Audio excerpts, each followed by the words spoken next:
So, how do you convince people to become an ICE agent under Trump?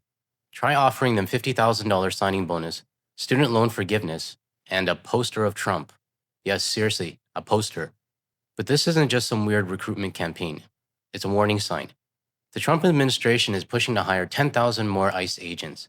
And if you're still thinking of vacationing in the US, ask yourself, do you really want to be around that? Because while they're recruiting agents like it's a game show, cities across America are starting to feel the consequences. Not the usual places like California or New York. Today, it's New Hampshire, Washington, D.C., and Myrtle Beach that are sounding the alarm. All three are now publicly admitting that they're suffering. And yes, it ties back to the Trump policies. We'll go through each one. But first, quick shout out to our newest Guard the Leaf members. Thank you so much for being part of this. I've been loving the conversations in our member-only posts, and I appreciate every single one of you. All right, let's get started with Myrtle Beach, and let's see if they start blaming it on the tariffs. Came in mass, and they weren't good cancellations.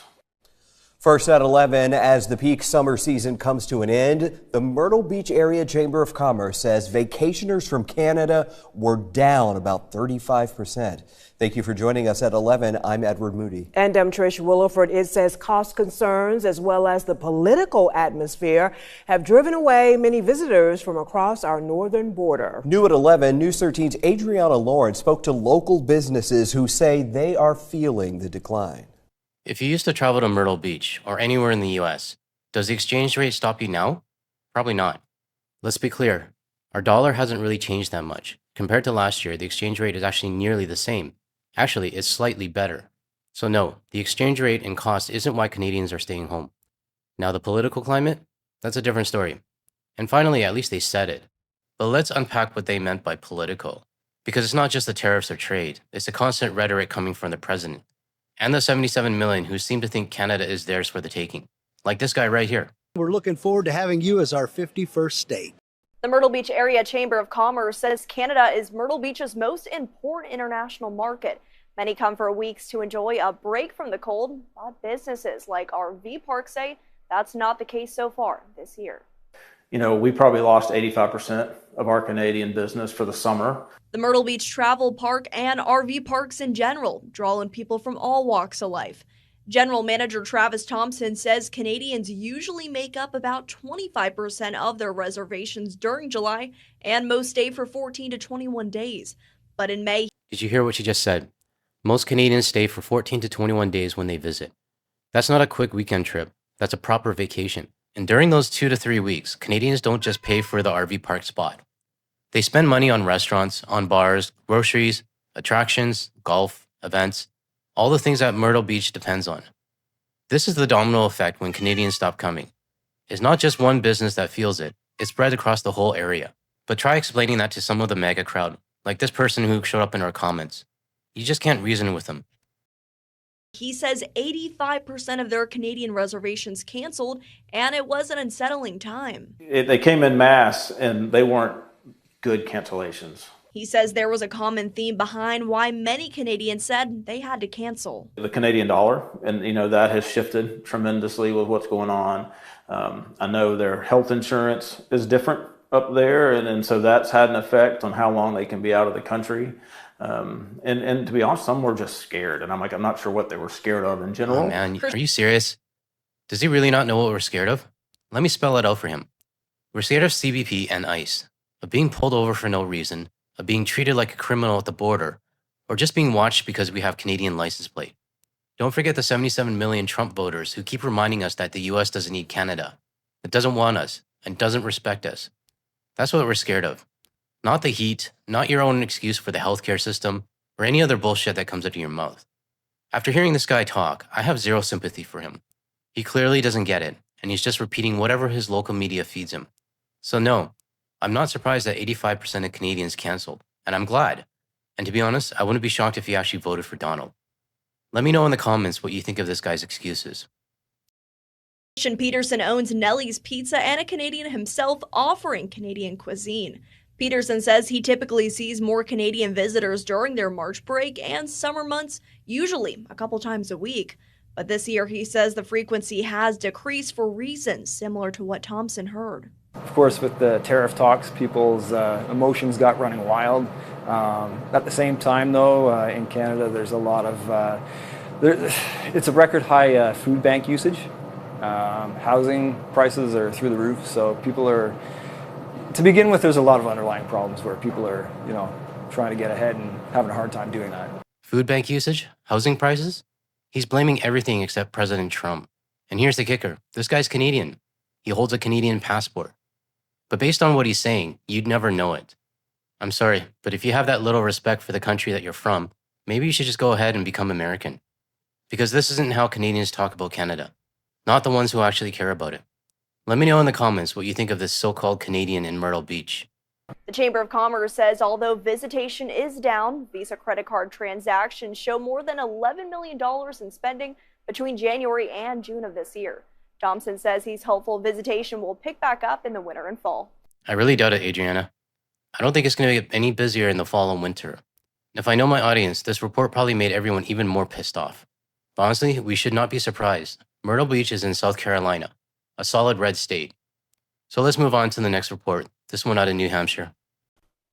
The scenic vistas of New Hampshire always draw a crowd, but this year, far fewer Canadians are making the voyage south for their summer vacations. Absolutely, the Canadian numbers are lower this year for sure. I mean, they're running at about 30% underneath what we've seen in prior years. Commissioner of Business and Economic Affairs Taylor Caswell told executive counselors on a visit to Pittsburgh, New Hampshire, near the U.S.-Canada border, that international relations could be playing a role in prompting more Canadians to spend their tourism dollars elsewhere. So it could be weather, it could be basic economics, it could be gas prices, it could be, as we are seeing now, some difficulty and volatility between the Canadian government and the United States government that's causing some of those numbers to turn on us. Weather, gas prices, the economy, volatility between our countries. Another official blaming everything except the real issue. Now it's the weather and gas prices? I expect this kind of excuse from a red state, but New Hampshire is a blue state, supposedly.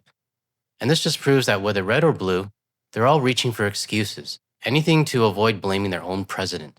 Since taking office, President Donald Trump has repeatedly said he wants Canada to become the 51st state, once suggesting he could use, quote, economic force to annex America's northern neighbor. Canadians have not taken kindly to the idea of losing their national independence. I was clear there in the Oval Office, as I've been clear throughout on behalf of Canadians, that this is never going to happen. I say never. I've had many things that were not doable, and they ended up being doable, and only doable in a very friendly way.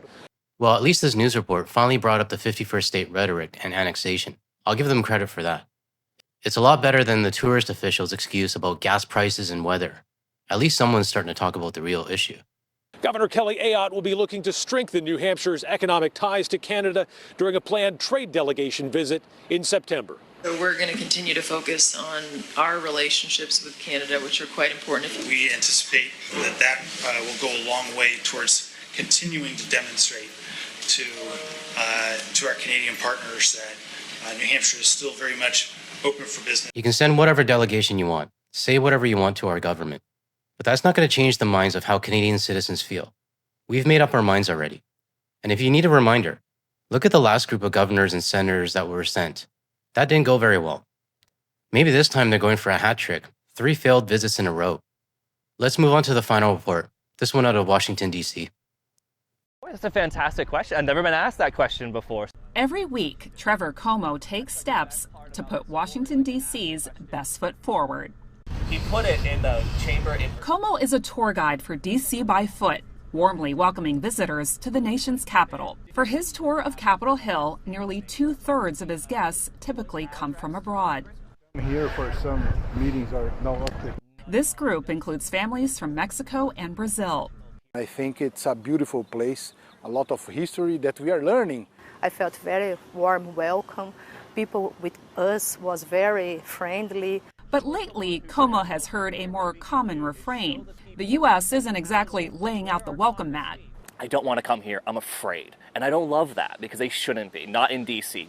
According to the World Travel and Tourism Council, international spending here in the United States is expected to plunge by nearly 7% this year. It's the only country among nearly 200 expecting a decline. Now, in terms of international arrivals here in the U.S., that's expected to plunge by nearly 9%. And many of those staying away are from Canada, the top U.S. market for international tourism. So when your top market is boycotting your country, there's going to be pain. And what makes it actually worse is the attitude. Tourism officials, government reps, and even US businesses, they're acting like it's no big deal. The disrespect is what's fueling the backlash. And this isn't going to magically fix itself. In fact, once your precious summer season is over, it's only going to get worse.